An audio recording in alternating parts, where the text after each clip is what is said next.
The scent of pine resin and burning sage coiled through the stone corridors of the Northern Dominion Palace, clinging to every shadow like a secret waiting to be told. Beyond the narrow window of the west corridor, Sarah could hear the drums, deep, primal, rhythmic, calling the packs to assembly. The blood moon was rising, and with it, the mating ceremony that would bind alliances and forge the future of the realm. For alphas and betas, attendance was an honor. For omegas, it was forbidden. Yet here she stood, locked away in the servants' passage, where moonlight barely reached, her fingers wrapped around the cold iron bars of the window grate. Below, in the grand courtyard, she could see them, the chosen ones. Female wolves adorned in silk and silver, their laughter echoing up through the stone like music from a world she would never touch. They moved with confidence, with belonging, their wolves steady and strong beneath their skin. Sarah pressed her forehead against the bars, feeling the bite of metal against her skin. "You understand why this is necessary, don't you, Sarah?" Lady Morwen's voice had been velvet soft when she'd led her here hours ago, her grip firm but masked as maternal care. "With your instability, it would be cruel to let you attend. False hope is the cruelest kind of torture." Instability, that was the word they used, the polite word. Before we continue, please hit the subscribe and like button and tell me which city you're tuning in from. I love to know where this story found you. Now let's dive in. In a world where strength was measured by the completeness of one's shift, Sarah was the flaw in the bloodline. Her wolf had never fully emerged, only halfway, caught between human and beast, trembling beneath her skin like something afraid to be born. They called her unbalanced, weak, a shadow of what an omega should be. Her father had protected her while he lived, reminding the pack that even partial wolves deserve dignity. But since his death 3 winters past, Lady Morwen, her appointed guardian, had been quick to remind everyone, especially Sarah, exactly where she belonged. Hidden, silent, useful only when summoned. Sarah tugged at a strand of her pale hair, so unlike the rich dark tones of the northern pack. Another mark of her otherness. Another reason to keep her tucked away, like a shameful secret. On the narrow stone ledge beside her rested her only inheritance, her mother's moon-marked pendant, a silver crescent cradling a small star. Sarah lifted it now, feeling its familiar weight settle against her palm. "Remember, Starlight," her mother had whispered before fever took her when Sarah was barely 6. "Even the smallest light can pierce the darkest night." She'd worn it every day since, finding strength in its gentle pressure against her heart, a reminder that she was her mother's daughter, even if she could never be the wolf the pack demanded. The drums grew louder, more insistent. Voices rose in harmony below. The ceremony was beginning. Destiny was being decided. Without her. Always without her. A soft, hurried knock rattled the corridor door. "Sarah?" The voice was hushed, urgent. "Are you in there? I don't have much time." Sarah's breath caught. She rushed to the heavy wooden door, glancing nervously toward the darkened stairwell beyond. "Mira, you shouldn't be here. If Lady Morwen finds you, then she'll have to deal with me." The door swung open, and Mira slipped inside, her dark eyes flashing with defiance as she thrust a bundle of fabric into Sarah's arms. "I'm not letting you miss another ceremony because of that, Viper." The bundle unfurled into a dress, simple but beautiful, the color of storm clouds and moonlight, far finer than anything Sarah had worn in years. "Mira, I can't." "Yes, you can." Mira's fingers were already working at the buttons of Sarah's faded grey work dress. "Your father was an elder of this pack. You have as much right to be there as anyone." "You know it's not that simple." Sarah clutched her pendant, her voice dropping. "The last time I tried to attend a gathering, they—" "You were 15 then," Mira interrupted, her voice softening. "We're adults now. Besides—" She paused, her expression shifting to something between excitement and fear. "This isn't just any ceremony, Sarah. The Alpha King himself is attending tonight." Sarah's heart stuttered. Abel Nuke, the Alpha King of the entire Northern Dominion. They said he had never taken a mate because no one could stand beside him.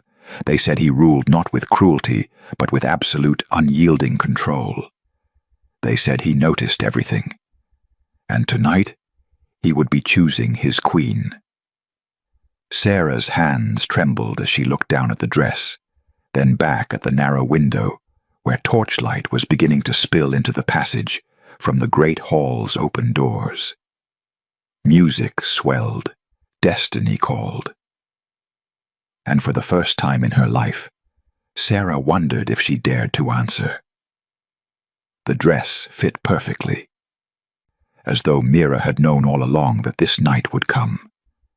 Sarah's fingers shook as she fastened the last clasp, the fabric whispering against her skin like a promise she wasn't sure she could keep. "You look like you belong," Mira whispered, squeezing her hand. "Because you do." Before Sarah could respond, Mira was gone, slipping back through the shadows toward the ceremony, leaving Sarah alone in the torchlit passage. The great hall doors stood open just ahead, golden light spilling across ancient stone. Music drifted out, haunting, ceremonial, woven with voices that had sung these rites for generations. Sarah could smell incense and winter roses, could feel the pulse of power that came when so many wolves gathered in one place. She should turn back, should return to her locked corridor, and wait for this night to pass. But her feet carried her forward.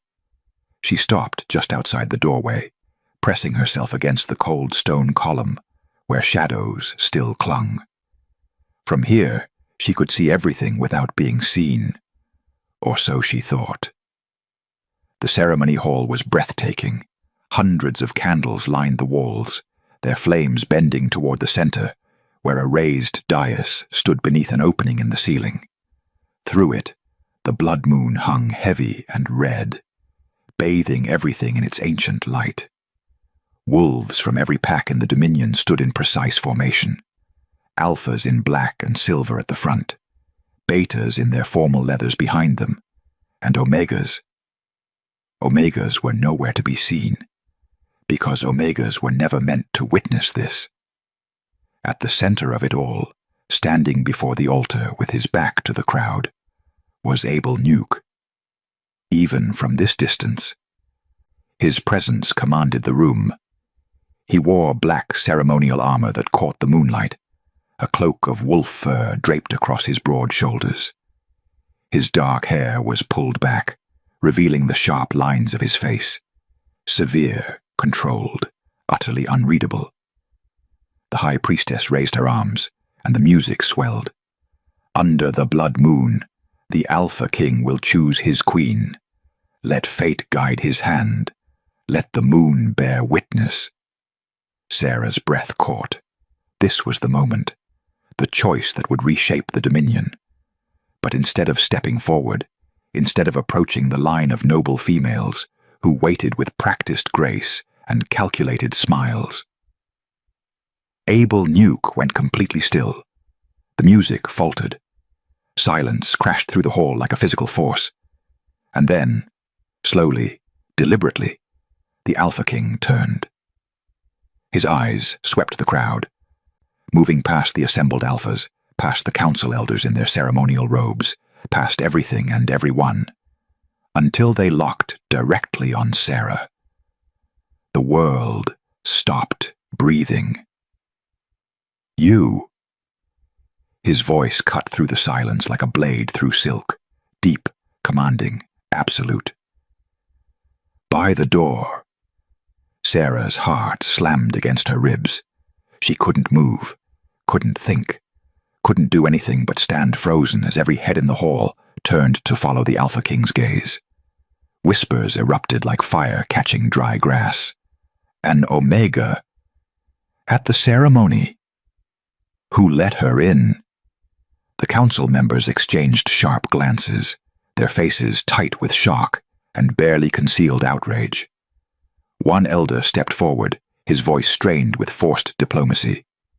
Your Majesty, surely there's been a mistake. That girl is... I know what she is. Abel's words were quiet, but they carried the weight of absolute authority. And then he moved, not toward the altar, not toward the noble females who stood waiting, their perfect composure beginning to crack, toward Sarah. Each step echoed in the vast hall. The crowd parted without being asked, instinct driving them back from their king's path. Sarah pressed harder against the stone column, her wolf stirring beneath her skin. Not in strength, but in panic. He was coming for her. The Alpha King was walking away from his destiny, away from his ceremony, away from everything, to reach the forbidden Omega by the door. He stopped 3 paces away. Up close he was overwhelming. All winter steel and smoke, power barely contained beneath that controlled exterior.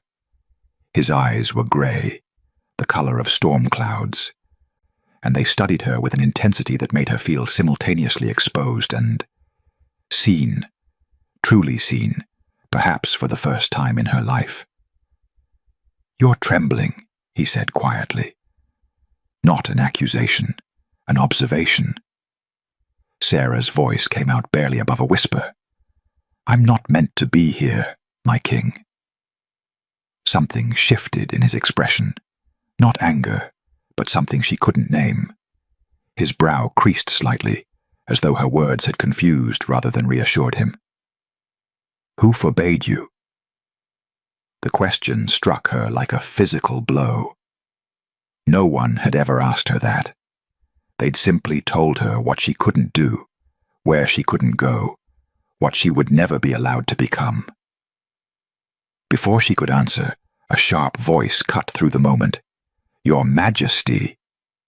Lady Morwen swept forward, her face a perfect mask of concern and apology. Forgive this disruption. This girl is under my care, and she's unwell, confused. Let me remove her immediately so the ceremony can continue. She reached for Sarah's arm, her fingers digging in with concealed fury. Abel's hand moved faster. He didn't touch Sarah, didn't need to. He simply stepped between them, his presence a wall that Lady Morwen couldn't cross without openly defying her king. You will stay, Abel Nuke said, his eyes never leaving Sarah's face. Above them, through the open ceiling, the blood moon pulsed brighter, as though the ancient power that governed their world had just witnessed something it had been waiting centuries to see. And deep in Sarah's chest, where her half-formed wolf lived in constant fear, something stirred, something that felt almost like hope. The ceremony hall erupted into chaos the moment Abel spoke those 3 words. Your Majesty, this is unprecedented. An Omega at the mating ceremony. Violates every tradition. Abel raised one hand, and silence fell like a curtain. The ceremony is suspended. Council, you will remain. Everyone else, dismissed. The command left no room for argument. Nobles and pack members filed out in tense silence, their whispers following them like shadows. Sarah stood frozen, acutely aware of every eye that passed over her. Some curious, most contemptuous, all disbelieving. Lady Morwen lingered near the doorway, her face a mask of maternal concern that didn't reach her eyes. Your Majesty, If I might speak regarding my ward. Later. Abel's tone was polite, but final. Leave us. The dismissal hung in the air until Lady Morwen had no choice but to curtsy and retreat, though her gaze promised Sarah that this conversation was far from over. When the last footsteps faded, Abel gestured toward a carved bench near the dais, positioned away from the council members who clustered in heated discussion at the far end of the hall. Sit, please. Sarah's legs moved before her mind caught up, carrying her to the bench. She perched on its edge, hands clasped in her lap to stop their shaking. The moon-marked pendant felt heavy against her chest, a small anchor in a world that had just tilted sideways. Abel moved to a nearby table, returning moments later with a silver goblet. Water. She stared at it, then at him. The Alpha King of the Northern Dominion was offering her water with his own hands. You look as though you might faint, he said simply. Drink. Sarah took the goblet, her fingers brushing his for the briefest moment. The touch sent a shock through her, not painful, but startling in its warmth. She drank, the cool water steadying her racing thoughts. Thank you, my king. Abel. He lowered himself onto the bench beside her, not too close, but near enough that she caught his scent again. Smoke and winter steel, with something underneath like pine forests after rain. When we're speaking directly, you may call me Abel. The informality felt dangerous, intimate. She nodded, not trusting her voice. Behind them, the council's debate grew louder. Sarah caught fragments. Disrespect to tradition, weak bloodlines, setting a precedent. Each word struck like a stone, but Abel seemed entirely unconcerned, his attention fixed solely on her. You didn't answer my question before, he said quietly. Who forbade you from attending the ceremony? Lady Morwen. The name came out barely above a whisper. My guardian. She said it would be cruel to give me false hope, that with my condition, I don't belong among the others. Your condition? It wasn't a question, but Sarah found herself answering anyway. I've never fully shifted. My wolf is incomplete, half-formed. They say it's a sign of weakness of impure bloodlines. In a world where strength is everything, She trailed off, unable to finish. Different, Abel supplied. But the way he said it didn't sound like an insult. Sarah looked up, meeting his storm-gray eyes for the first time, with something other than fear. You don't seem surprised. I'm not. He leaned back slightly, his posture relaxing in a way that made him seem less like a king and more like a man. I notice things others miss. It's why I listen more than I speak. In this court, words are weapons. Everyone has an agenda, a strategy, a careful performance. His gaze held hers. But you weren't performing tonight. You were simply present. I wasn't supposed to be present at all. And yet you came anyway. Something almost like approval flickered across his features. Why? No one had ever asked her that either. What she wanted, why she made the choices she did. Because I was tired of being invisible, Sarah admitted, the truth spilling out before she could stop it. Tired of watching life happen to everyone else while I stayed locked away. I know I'm not strong like the others. I know my wolf is broken, but I thought, maybe just once, I could stand in the same room and pretend I belonged. The vulnerability of the confession left her breathless. She'd given him the perfect weapon to hurt her, and she couldn't take it back. But Abel didn't wield it like a blade. Instead, his expression softened, barely perceptible, But there. Your wolf isn't broken. You don't know that. I know that every creature in this hall tonight was performing exactly as expected, saying the right words, wearing the right masks, playing their parts in a ritual as old as time itself. He paused, and when he spoke again, his voice carried a weight that made her chest ache. Except you.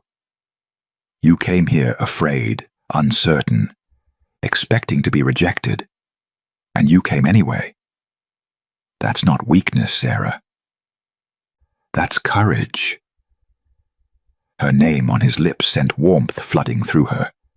Not the fire of passion, but something gentler. Recognition. A council member approached, interrupting the moment. Your Majesty, we must discuss the ceremony's continuation. Tomorrow, Abel said, not looking away from Sarah. Tonight, I have more important matters to attend to.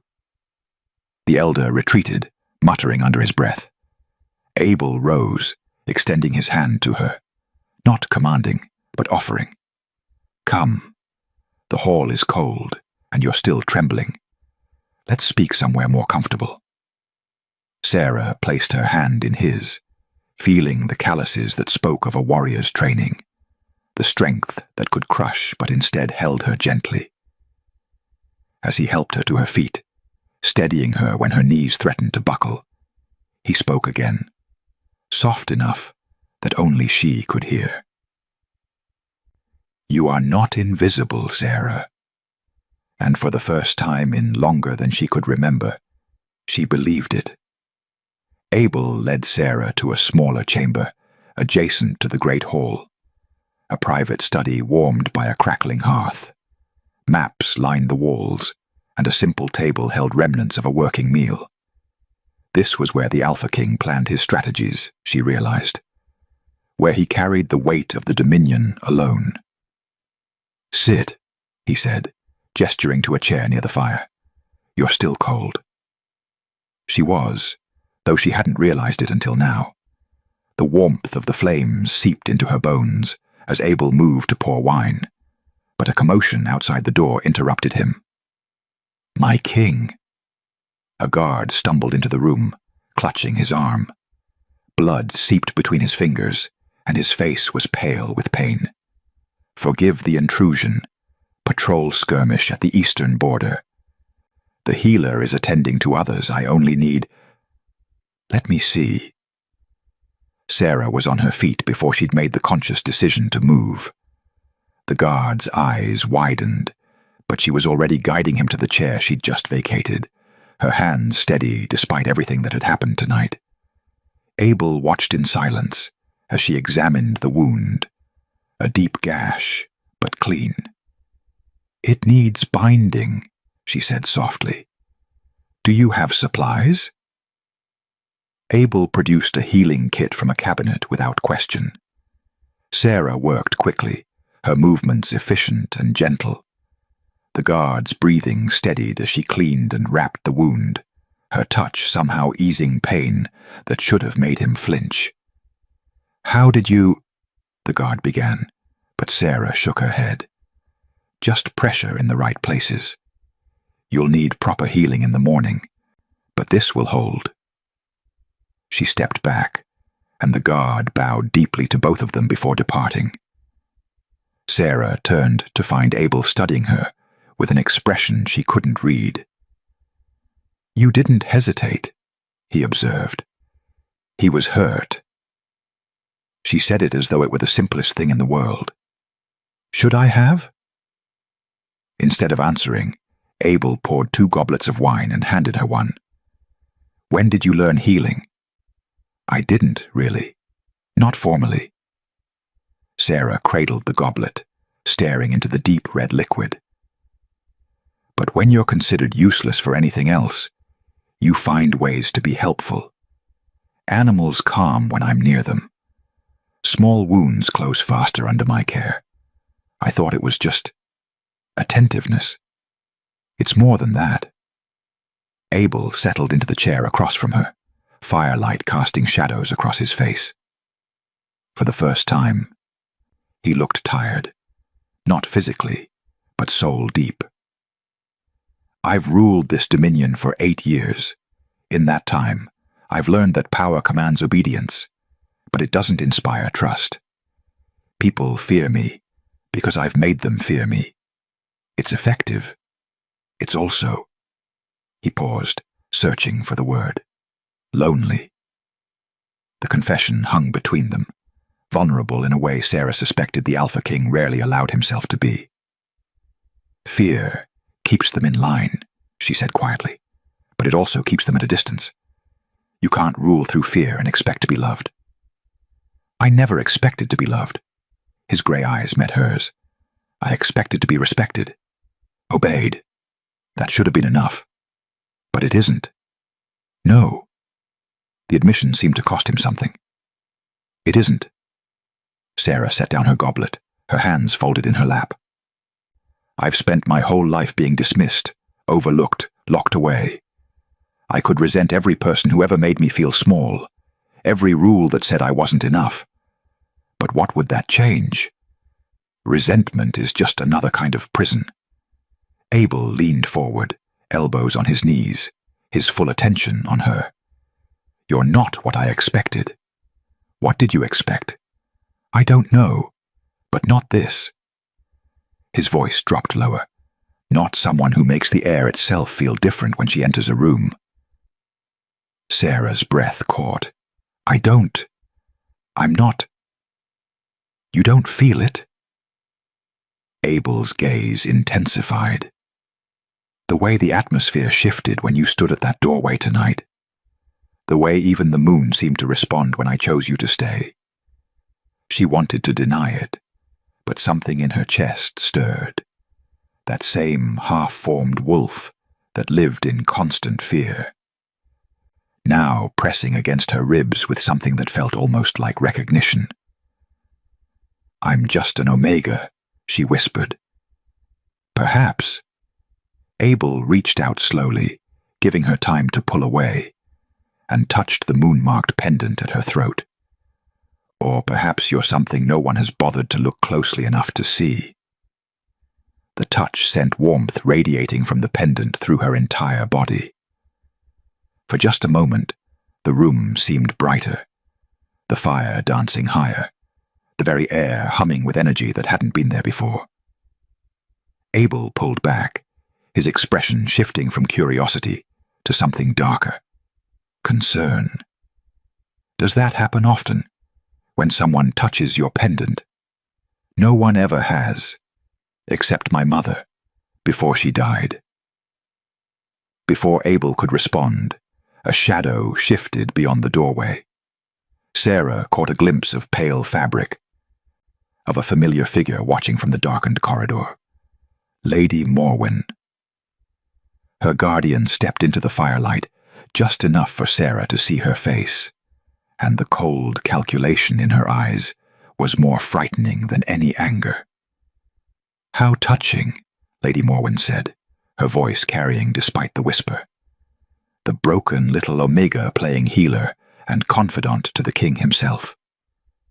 Then she looked directly at Sarah, and her smile was a blade wrapped in silk. Enjoy this moment, my dear, because you don't know what you are, and when you finally learn, it will destroy everything you've touched. She disappeared back into shadow, leaving her words hanging in the air like poison. The council convened at dawn, and their voices carried through the palace corridors like thunder before a storm. Sarah woke to them, sharp, angry, unyielding. She'd spent the night in a guest chamber Abel had arranged, far more comfortable than anywhere she'd slept in years, but rest had been impossible. Lady Morwen's words circled her mind like carrion birds. You don't know what you are. What did that mean? A knock at her door brought Mira, carrying breakfast and wearing an expression caught between excitement and dread. The whole palace is talking about you, Mira said, setting down the tray. The Alpha King halted the mating ceremony. For an Omega.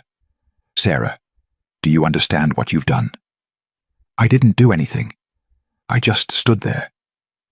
You stood where you weren't supposed to be, and he noticed you. Mira gripped her hands. Half the court thinks it's romantic. The other half thinks it's the end of the Dominion. Through the window, Sarah could see wolves gathering in the courtyard, council members in their formal robes, pack elders with faces carved from disapproval, and nobles whose carefully arranged futures had just been upended. All because Abel Nuke had looked at her. They're going to demand he choose someone else, Sarah said quietly. Someone suitable. Mira's silence was answer enough. Sarah wasn't summoned to the council meeting, but she heard it anyway, stationed outside the chamber doors, where servants brought refreshments, invisible as always. The perfect place to learn truths no one meant her to hear. The law is absolute, Your Majesty. That was Elder Thane, his voice heavy with barely restrained fury. No Omega has ever held the position of queen. They lack the strength, the wolf presence, the authority required to... To what? Abel's voice cut through like winter ice. To rule beside me, to command respect. You speak of strength as though it only comes in one form. We speak of tradition, another elder interrupted, of bloodlines and stability. An Omega Queen would be seen as weakness, an invitation for rival packs to test our borders. You cannot afford sentiment when the Dominion's security is at stake. Sentiment? Abel's tone went dangerously quiet. You believe that's what this is? What else could it be? Elder Thane pressed. You halted a sacred ceremony for a girl you'd never met. A half-shifted Omega with no family, no status, no... Enough. The single word silenced them all. I will take your counsel under advisement, Abel said, each word precisely measured. This meeting is adjourned. Sarah slipped away before the doors opened, but not before she heard Elder Thane's parting words, spoken low to his companions. Let him keep her for now. Omegas are useful sacrifices when the time comes. Better she than someone who actually matters. The words struck like physical blows. Useful sacrifice. Was that what she was? A temporary indulgence the Alpha King would discard when political pressure became too great. She was returning to her chamber when Lady Morwen appeared, blocking the corridor with calculated precision. My dear ward. Her smile was poison wrapped in honey. I wondered when we'd have a moment alone. Sarah's hand moved instinctively to her pendant. I did nothing wrong. Didn't you? Lady Morwen stepped closer, her voice dropping to a hiss. You defied my protection. Infiltrated a sacred ceremony, and now you've bewitched the Alpha King himself. Do you think this ends well for you? He asked me to stay. I didn't bewitch anyone. No. Lady Morwen's eyes gleamed with something dark. Then explain why the air changes when you enter a room. Why animals calm at your touch. Why the moon itself seemed to respond when he acknowledged you. She leaned in, her breath cold against Sarah's ear. You're waking up, little Omega. And when you fully awaken, you'll destroy everything, including him. I don't understand. You will. Lady Morwen pulled back, her composure sliding into place like a mask. And when that moment comes, you'll have a choice. Disappear quietly and spare him, or stay and watch him fall because of you. She swept past, leaving Sarah trembling in the empty corridor. Sarah found Abel in his study that evening, staring at maps he wasn't really seeing. He looked up when she entered, something in his expression easing, but not enough. They want you to choose someone else, Sarah said without preamble. Someone suitable. Abel set down the document he'd been holding. I know, And they're right. The words tasted like ash. I'm not. I can't be what you need, what the Dominion needs. Sarah, no, please listen. She forced herself to meet his eyes. I've been chosen once before. Chosen to be useful when convenient, discarded when not. My father chose to protect me, then died and left me with a guardian who locks me away. Every choice anyone's made about my life has been for their benefit, not mine. Her voice cracked. How do I know this isn't the same? That you won't decide I'm too much trouble when the council's pressure becomes unbearable.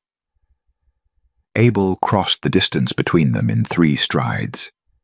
He didn't touch her, but his presence was overwhelming, not with dominance, but with intensity that stole her breath. I don't know how to make you believe me, he said, his voice raw. I don't know how to prove that what I feel when I look at you isn't sentiment or strategy or anything the council thinks they understand. But I am trying, Sarah, against everything I was taught, everything that's expected of me. I'm trying. Trying might not be enough. Then what is? Before she could answer, a horn blast shattered the night, long, urgent, terrible. The warning call. Abel's head snapped toward the window. In the distance, flames were rising. Shouts echoed across the palace grounds. The gates! Someone screamed from the courtyard below. The gates have been breached. The blood moon hung above them, red and full and watching. And Sarah's pendant, for the first time since her mother died, began to burn against her skin. Chaos descended on the palace like a plague. Abel was moving before Sarah could process what was happening, his warrior's instincts taking over. Stay here. Lock the door behind me. He was already strapping on weapons, his face transformed from the contemplative man she'd been speaking with into the Alpha King who commanded armies. Abel, lock the door. He paused at the threshold, his grey eyes meeting hers with an intensity that made her chest ache. I will come back for you. Then he was gone. His boots echoing down the corridor as he bellowed orders to the guards converging from all directions. Sarah moved to obey, her hand on the heavy oak door, when she heard it, a scream, high and terrified, coming from deeper within the palace. A servant's voice, a woman. Her instincts warred with Abel's command. She should stay, she should hide. But someone was hurt. Sarah grabbed a candlestick, pathetic as weapons went, but better than nothing, and slipped into the corridor. Smoke was beginning to curl through the passages, acrid and thick. The sounds of combat echoed from the main halls, steel on steel, snarls of wolves in their shifted forms, the terrible sounds of dying. She followed the screaming toward the eastern wing, the oldest part of the palace where few ventured anymore.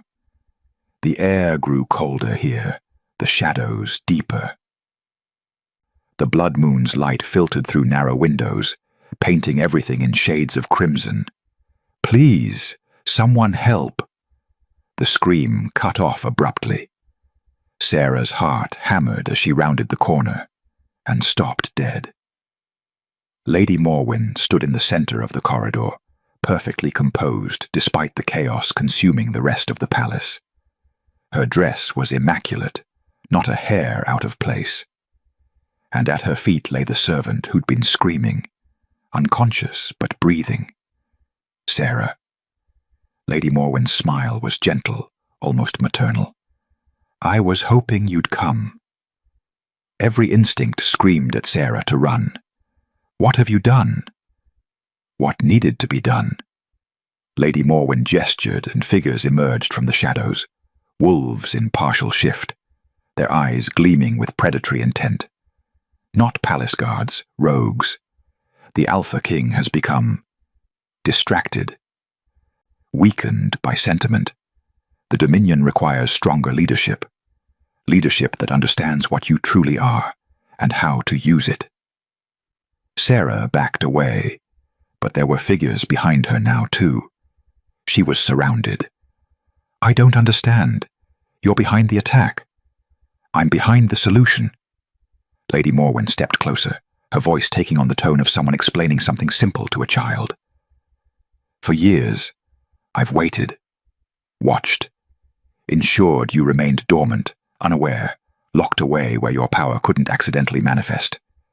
Your father was a fool. He should have ended you when your mother died. But he loved you, and love makes people weak. My mother? Sarah's voice cracked. What do you know about my mother? Everything. Lady Morwen's eyes glittered in the moonlight. I was there when she died, Sarah. I was there when she made me promise to keep you safe, to keep you hidden. And I have. Oh, how I have. But you couldn't stay in your cage, could you? You had to attend that ceremony, had to let the Alpha King see you, had to start waking up. The pendant against Sarah's chest was burning now, hot enough that she gasped. Lady Morwen's gaze fixed on it with hungry recognition. There it is, she whispered. The moon's mark, beginning to activate. I don't know what you're talking about. You were never meant to awaken, Sarah. Lady Morwen's composure finally cracked, revealing the ambition and resentment that had festered beneath. Moon-bound Omegas are supposed to be legend, extinct, gone for 3 centuries. But your mother was one, and she passed it to you, that cursed gift that makes you valuable beyond measure and dangerous beyond control. The rogues closed in, their movements coordinated, predatory. When the Alpha King discovers his precious Omega died in the attack, protecting him perhaps, how tragic. He'll be devastated, Lady Morwen continued, vulnerable, and I'll be there to help him through his grief, to guide him, to become what you could never be. Sarah's mind raced. She could scream, but who would hear over the battle raging in the main halls? She could run, but they'd catch her in seconds. She could fight, but her half-formed wolf was useless against trained killers. You're going to kill me. The words came out steadier than she felt. Not kill, dear child. Contain. There are those who would pay fortunes for a moon-bound Omega, even a dormant one. And if you happen to die in the process of extraction, Lady Morwen shrugged. Well, these things happen during palace attacks. The rogues lunged. Sarah threw up her hands instinctively, a futile gesture of defense. The candlestick clattered to the floor. Terror flooded her system, not for herself, but for Abel. He would return to find her gone, would blame himself, would never know the truth. No. The word echoed through her mind, with a force that didn't feel entirely her own. The pendant flared white-hot against her skin, and something inside Sarah, something that had been sleeping for 23 years, something her mother had passed down through bloodlines stretching back centuries, something that had been waiting for this exact moment of desperate need, stirred. The air in the corridor changed, thickened, hummed with energy that tasted like moonlight and midnight and ancient power. The rogues froze mid-lunge, their eyes widening in sudden primal fear. Lady Morwen stumbled backward, her composure shattering. No, not yet. You're not ready. You can't be. But Sarah wasn't listening anymore. She was drowning in sensation, in power that surged through her veins like liquid starlight, in awareness that expanded beyond her body to touch every living thing in the palace, in connection to something vast and ancient and impossibly strong. Her wolf rose, not the half-formed, frightened creature that had lived beneath her skin her whole life, but something else entirely. Above the palace, the blood moon pulsed brighter, as though recognizing one of its own, as though answering a call it had been waiting centuries to hear. And in the eastern corridor, surrounded by enemies and betrayed by the woman who was supposed to protect her, Sarah finally understood what she was, what she'd always been. The moon had answered her fear.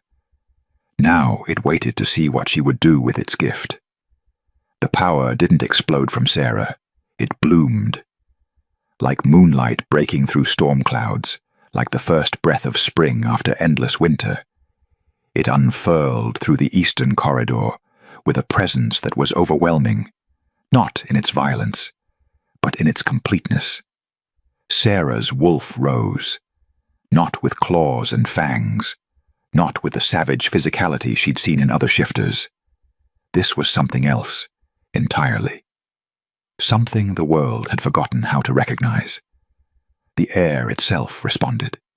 The shadows deepened and lightened simultaneously, as though darkness and illumination had learned to coexist. The blood moon's light intensified, pouring through the narrow windows in waves that made the stone walls hum with resonance. And at the center of it all stood Sarah, her pale hair lifting in a wind that existed only around her, her eyes reflecting moonlight that came from within rather than without. The rogues collapsed, not wounded, not dead, simply overwhelmed. They fell to their knees, gasping, their partial shifts dissolving, as though their wolves couldn't maintain form in the presence of something so fundamentally other. Their eyes rolled back, consciousness fleeing, before a force that didn't demand submission. It simply was, and that was enough. Lady Morwen staggered against the wall, her face twisted between terror and awe. "Moonbound," she whispered, the word half prayer, half curse. "True moonbound. I thought I had more time. I thought you'd need years to awaken fully." Sarah turned to face her guardian, and when she spoke, her voice carried harmonics that hadn't been there before. Layers of sound that resonated with something ancient and patient and absolutely unyielding. "You were wrong." The two words hung in the air like a judgment. Lady Morwen's composure, already fractured, shattered completely.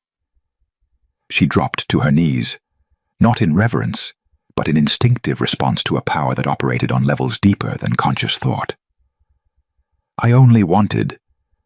The Dominion needs. You don't understand the danger you pose." "No."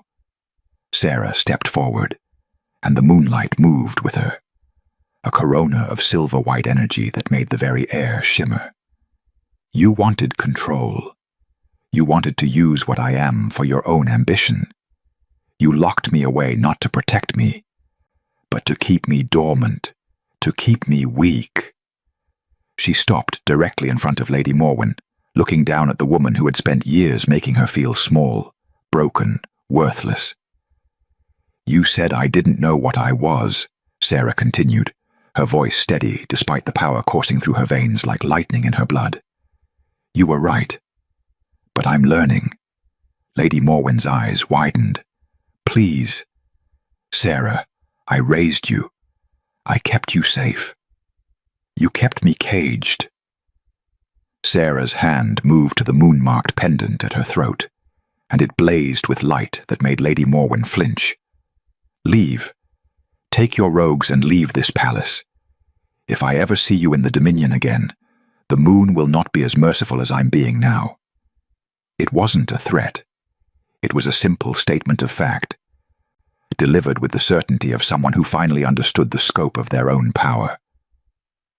Lady Morwen scrambled backward, her elegant facade completely gone.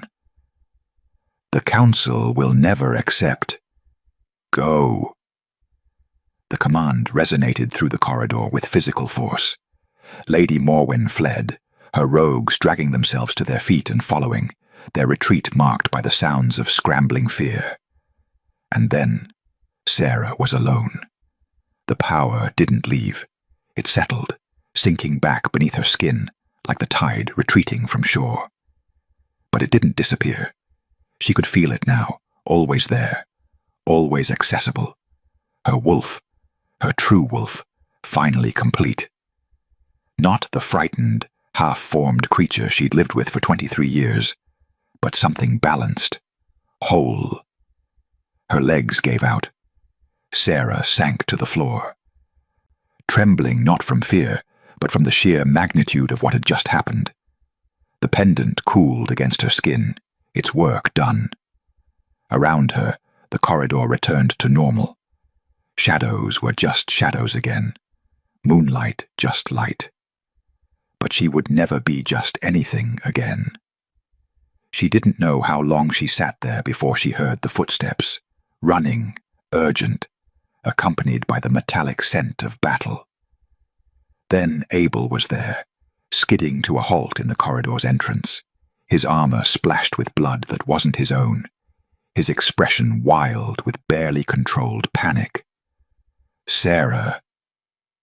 He saw her on the floor and crossed the distance in a heartbeat, dropping to his knees beside her. His hands moved over her, checking for wounds, for injuries, his controlled composure cracking under the weight of obvious fear. "I'm not hurt," she managed, her voice hoarse. "I'm not. Abel, I'm okay. The rogues in this corridor, someone said they saw Lady Morwen." He stopped, finally registering her face, her eyes, the way the air still seemed to shimmer faintly around her. What happened? Sarah looked at him. This Alpha King who had chosen her when no one else would, who had defended her presence despite opposition, who had asked what she wanted for perhaps the first time in her life. "I awakened," she whispered. "Abel, I'm not what everyone thought. I'm not broken. I'm moonbound." The word fell from his lips with quiet reverence. He sat back on his heels, his grey eyes searching hers. "I've read the legends. Omegas who could command the moon's energy, who served as balance between wolf and magic, strength and wisdom. They disappeared 300 years ago. The council said they were myths. They weren't myths." Sarah's hands shook as she pushed herself more upright. "My mother was one. She passed it to me. Lady Morwen knew. She's been keeping me dormant, keeping me locked away so I wouldn't awaken. Tonight, when the rogues attacked." She trailed off, unable to find words for what had happened. Abel reached out slowly, giving her every opportunity to pull away, and cupped her face in his hands. His touch was gentle despite the strength behind it, grounding despite the chaos still echoing through the palace beyond. "You are not broken," he said fiercely, his voice rough with emotion. "You never were. You are balance, Sarah. Perfect, terrifying, impossible balance." Tears she hadn't realized were falling, slipped down her cheeks. "The council will never accept this.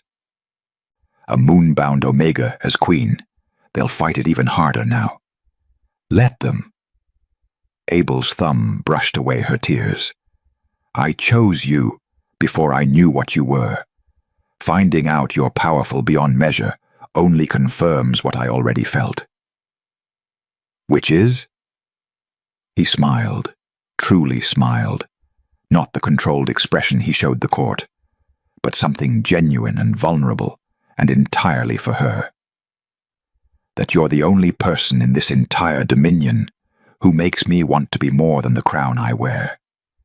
Above them, through the narrow window, the blood moon watched. And for the first time in 3 centuries, it recognized one of its chosen children standing not alone, but with someone who saw her as she truly was, balanced, powerful, whole.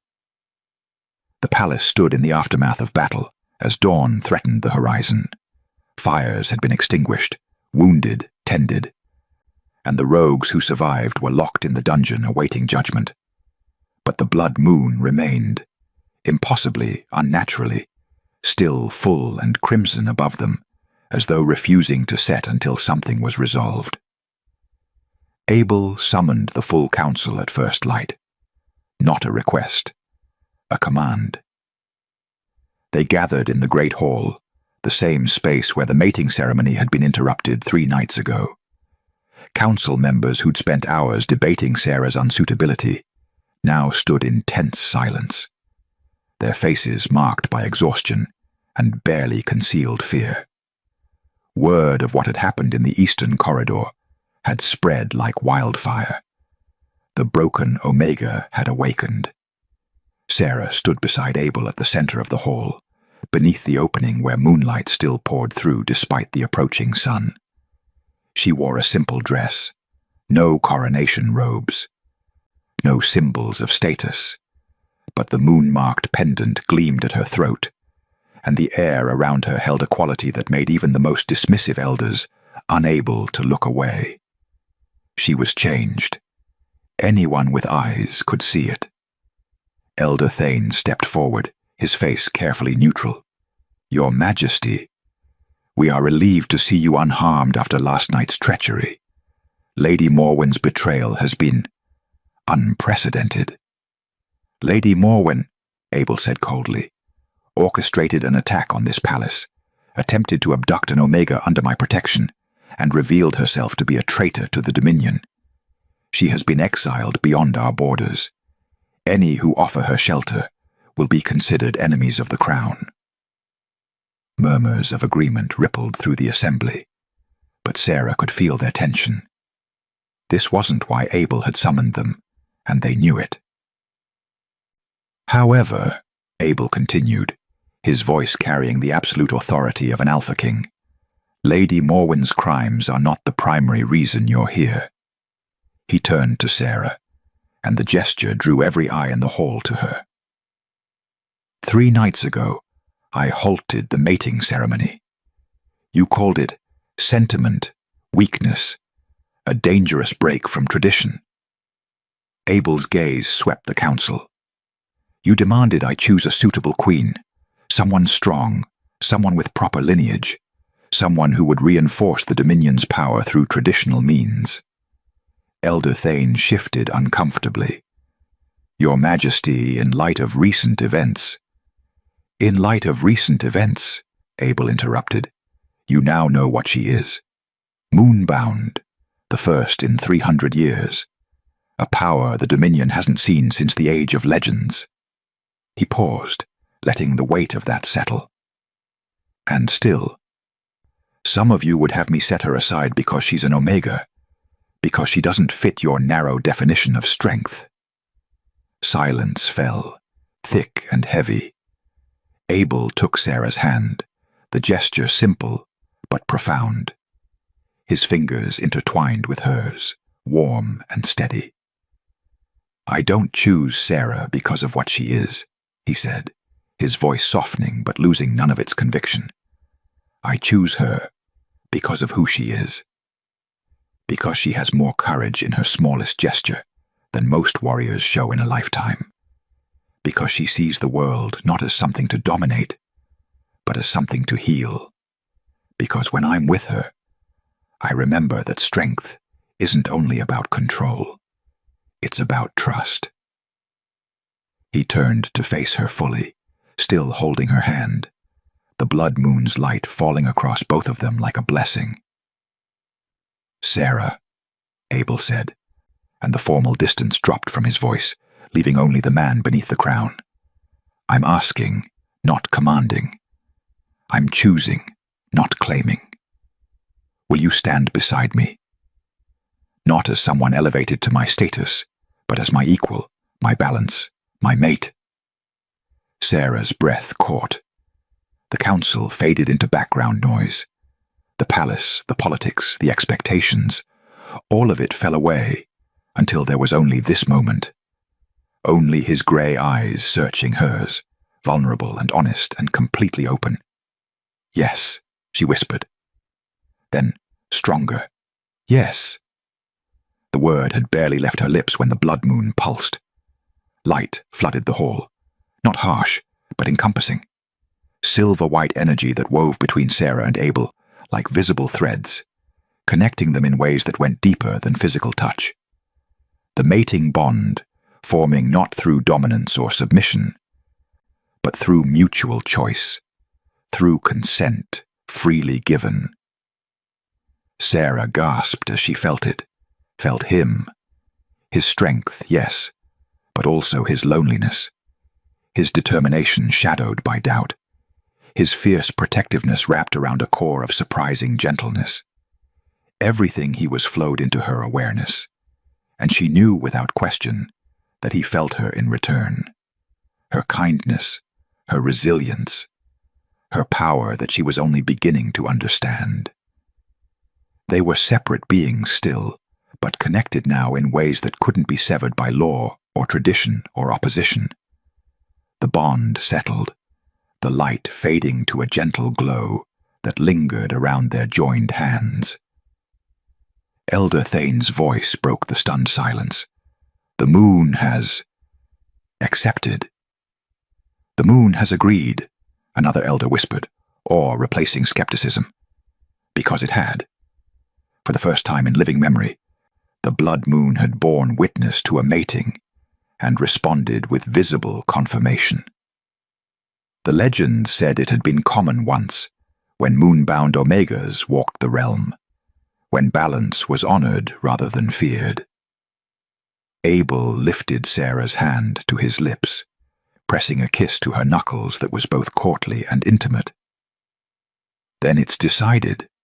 Sarah is my mate, my queen, and anyone who challenges that challenges me directly.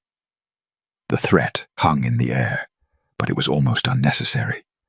The council had seen the moon's response. They'd witnessed power they couldn't deny or explain away. Slowly, one by one, they knelt.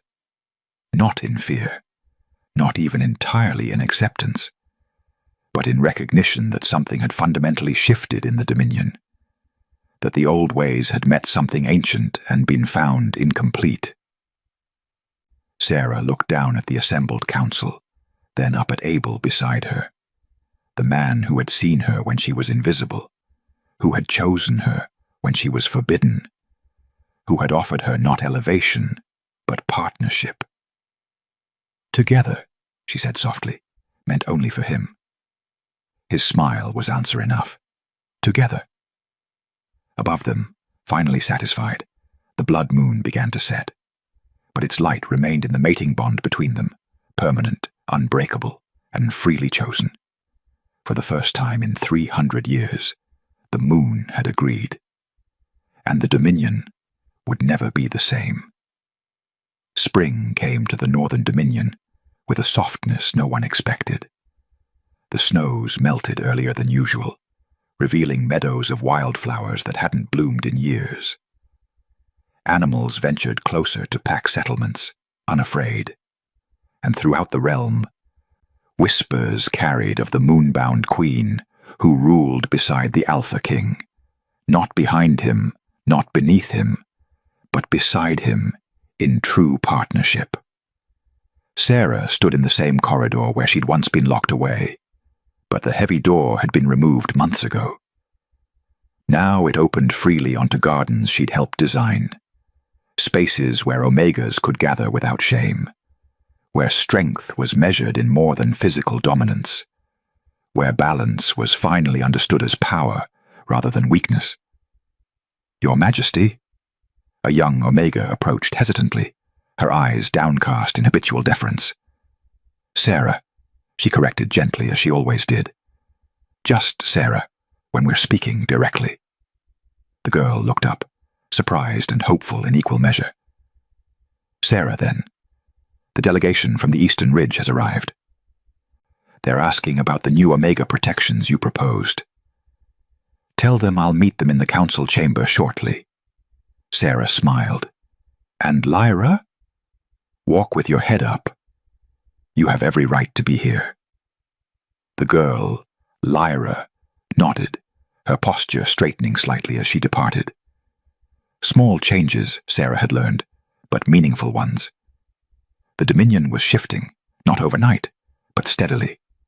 Laws that had kept Omegas subjugated for generations were being rewritten. Pack hierarchies that relied solely on dominance were being restructured to value wisdom, empathy, and healing, alongside traditional strength. Not everyone welcomed the changes, but fewer opposed them now than in those first turbulent months after the blood moon ceremony. "There you are."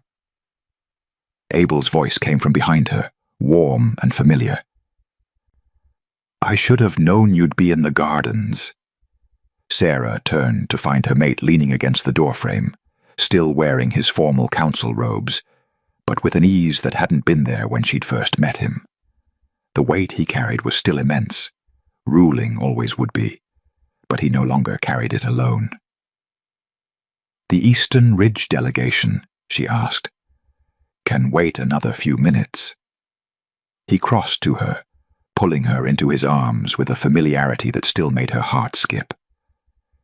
"I wanted to steal a moment before we're consumed by politics again." Sarah relaxed into his embrace, breathing in his scent, smoke and winter steel, now mixed with the pine soap she'd introduced to the palace. "You're getting sentimental in your old age, Alpha King. You're a terrible influence." But he was smiling as he said it. That genuine expression she'd learned to coax out more frequently. "I've been thinking about that night. The ceremony." "Which part? The part where you stopped everything to acknowledge a forbidden Omega, or the part where said Omega nearly got abducted by her own guardian? The part where you stood by the door." His hand came up to cup her face, thumb tracing the line of her cheekbone. Trembling and terrified, but there anyway. "I knew in that moment, before I understood what you were, before the power awakened, I knew you were extraordinary." "You knew I was different," Sarah corrected. "Extraordinary came later." "No." Abel's gray eyes held hers, with the intensity that still made her breath catch. "You were always extraordinary. The world just refused to see it. I'm grateful I was smart enough to look." Sarah rose on her toes to kiss him, a soft press of lips that deepened into something more profound. The mating bond hummed between them, that constant awareness of each other's presence and emotional state. She could feel his contentment, his love, his absolute certainty that they were right. When they finally pulled apart, Abel rested his forehead against hers. "The council's waiting. Eastern Ridge, then the territorial disputes, then the new trade agreements. Then dinner," Sarah finished. "Just us. I'm declaring it by royal decree." "Abusing your power already, my queen?" "Learning from the best." She took his hand, intertwining their fingers as they'd done that night under the blood moon. "Come on. Let's go change the world some more." They walked together through corridors that had once felt like a prison to Sarah, past windows where she'd watched life happen to other people, through halls where her very presence had once been forbidden. But she wasn't that girl anymore. The half-formed Omega who'd been locked away, dismissed as broken, told she was weakness incarnate. That girl had awakened into something the Dominion had forgotten could exist. Not despite her Omega nature, but because of it. Moonbound Omegas weren't weak. They were balance made manifest. They were the bridge between raw power and wisdom, between dominance and compassion. They were what the world needed, even when it didn't know to ask for them. In the council chamber, the Eastern Ridge delegation rose as she and Abel entered. Some faces held skepticism. Others showed calculation, but all showed respect. They might not fully understand what a moonbound queen meant, but they recognized power when they saw it. And more importantly, They recognized partnership. Abel took his seat, and Sarah took hers, not at his feet, not in the shadows, but beside him at the head of the table. Two rulers, different in nature, but equal in authority. Balance. As the meeting began, Sarah caught her reflection in the polished surface of the table. Pale hair crowned with the simple silver circlet Abel had commissioned. No ostentatious gems, just a crescent moon cradling a star, matching her mother's pendant. Her eyes were clear, confident, no longer haunted by the fear of being unseen. She thought of that girl by the door, the one who'd stood trembling in the shadows, certain she had no right to exist in spaces meant for others, the one who'd believed the lies about being broken, unbalanced, worthless. "I see you," Sarah thought to that younger self, "and you were never any of those things." That night, after the council meetings and diplomatic negotiations, after the formal dinner and the endless stream of petitions and requests, Sarah and Abel found themselves alone in their private chambers. The moon, not blood red now, but silver and serene, shone through the windows. Abel pulled her close, his arms wrapping around her from behind, as they stood looking out at the dominion spread below them. Their dominion now, changed and changing still. "Do you ever regret it?" he asked quietly. "The attention, the responsibility, the constant scrutiny." Sarah leaned back against his chest, feeling the steady beat of his heart through the mating bond. "Do you regret choosing me?" "Never." "Then no, I don't regret being seen, being chosen, being here." She turned in his arms to face him. "I spent 23 years being told I didn't belong anywhere that mattered. Now I help decide what matters. That's not something I'd ever regret." Abel kissed her forehead, her cheeks, finally her lips, gentle and reverent, and full of the love they'd built through crisis and opposition, and sheer stubborn refusal to accept what others said was impossible. "I love you," he whispered against her mouth. "I know." Sarah smiled. "I can feel it, every moment of every day. It's quite inconvenient during council meetings." His laugh rumbled through his chest. "You're terrible." "You love it." "I love you." Later, as they lay tangled together beneath silk sheets, Sarah stared up at the moon through the window and thought about doors, about the ones that had been closed to her, locked against her, used to keep her contained and hidden, about the one she'd stood beside that night, forbidden and forgotten, certain she had no right to anything beyond survival. She'd walked through it anyway, and on the other side, she'd found not just a crown or a title or even power, though those had come. She'd found herself, complete, unbroken, whole. She'd found partnership with someone who saw her worth before the world was forced to acknowledge it.